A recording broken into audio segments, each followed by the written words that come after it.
ನಮಸ್ಕಾರ ಎಲ್ರಿಗೂ. ಇವತ್ತು ನಾವು ಮಾವಿನ ಹಣ್ಣಿನ ಶಿರಾನ ಮಾಡೋಣ ಬನ್ನಿ. ಮಾವಿನ ಹಣ್ಣಿನ ಶಿರಾನ ಮಾಡೋದಕ್ಕೆ ಒಳ್ಳೆ ಹಣ್ಣಾಗಿರೋ ಮಾವಿನ ಹಣ್ಣನ್ನು ನಾವು ಆರಿಸ್ಕೋಬೇಕಾಗುತ್ತೆ.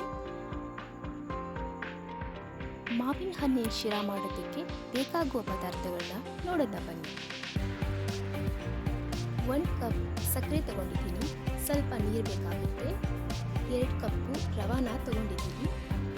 ನಮಗೆ ಬೇಕಾಗಿರೋ ಡ್ರೈ ಫ್ರೂಟ್ಸ್ನ ನಾವು ಯಾವುದು ಬೇಕಾದರೂ ತಗೋಬಹುದು. ಸ್ವಲ್ಪ ತುಪ್ಪ ಬೇಕಾಗುತ್ತೆ. ನಾನಿಲ್ಲಿ ಎಲ್ಲ ಮ್ಯಾಂಗೋನ ಕ್ರಷ್ ಮಾಡಿ ಅದ್ರ ಜ್ಯೂಸ್ ತಗೊಂಡಿದ್ದೀನಿ.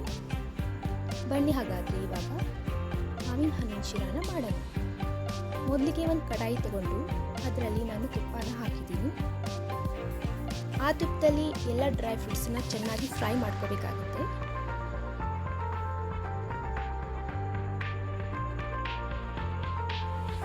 ಫ್ರೈ ಆದ ತಕ್ಷಣ ಅದೇ ಕಡಾಯಿನಲ್ಲಿ ಸ್ವಲ್ಪ ತುಪ್ಪದಲ್ಲಿ ಈ ರವಾನ ಹುರ್ಕೋಬೇಕಾಗುತ್ತೆ. ಚೆನ್ನಾಗಿ ಫ್ರೈ ಆಗೋ ತನಕ ನಾವು ರವಾನ ಹಾಗೆ ಫ್ರೈ ಮಾಡ್ತಾ ಇರಬೇಕಾಗುತ್ತೆ.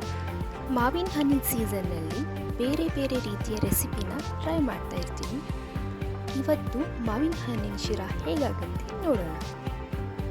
ನೋಡಿ ವೀಕ್ಷಕರೇ, ಇವಾಗ ರವಾ ಚೆನ್ನಾಗಿ ಫ್ರೈ ಆಗಿದೆ. ಸ್ವಲ್ಪ ತುಪ್ಪ ಹಾಕಿ ಫ್ರೈ ಮಾಡ್ಕೊಳ್ಳೋಣ. ನೋಡಿ ಫ್ರೆಂಡ್ಸ್, ಇವಾಗ ಮಾವಿನ ಹಣ್ಣಿನ ಶಿರಾನ ಮಾಡೋಣ. ಮೊದಲಿಗೆ 2 ಕಪ್ಪು ನೀರು ತಗೊಂಡಿದ್ದೀನಿ. ಯಾವ ರೀತಿ ನಾವು ಶಿರಾ ಮಾಡ್ತೀವೋ ಅದೇ ರೀತಿನ ನಾವು ಮಾವಿನ ಹಣ್ಣಿನ ಶಿರಾ ಮಾಡಬೇಕಾಗುತ್ತೆ.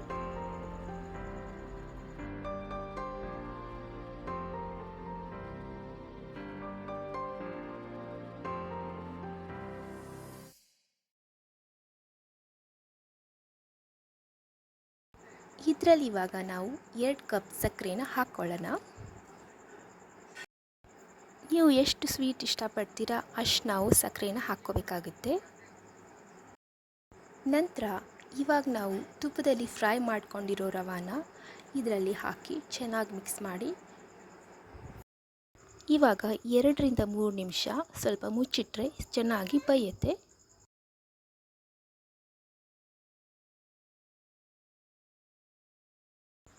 ಇವಾಗ ಮಾವಿನ ಹಣ್ಣನ್ನ ಕ್ರಷ್ ಮಾಡಿಟ್ಕೊಂಡಿದ್ನಲ್ಲ ಅದನ್ನು ಇದರಲ್ಲಿ ಮಿಕ್ಸ್ ಮಾಡಿ, ನಿಮಗೆ ಎಷ್ಟು ಮಾವಿನ ಹಣ್ಣಿನ ಫ್ಲೇವರ್ ಇಷ್ಟ ಆಗುತ್ತೋ ಅಷ್ಟು ನೀವು ಮಿಕ್ಸ್ ಮಾಡ್ಕೋಬಹುದು.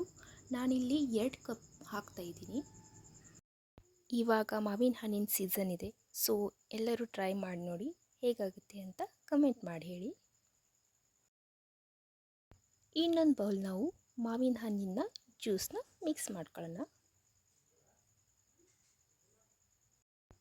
ಚೆನ್ನಾಗಿ ಎಲ್ಲವನ್ನು ಮಿಕ್ಸ್ ಮಾಡಿದ ತಕ್ಷಣ ಮಾವಿನ ಹಣ್ಣಿನ ಶಿರಾ ರೆಡಿ ಆಯಿತು. ಡಿಯರ್ ಫ್ರೆಂಡ್ಸ್, ಮಾವಿನ ಹಣ್ಣಿನ ಶಿರಾ ಹೇಗಾಯಿತು ಅಂತ ಕಮೆಂಟ್ ಮಾಡಿ ತಿಳಿಸಿ. Thank you.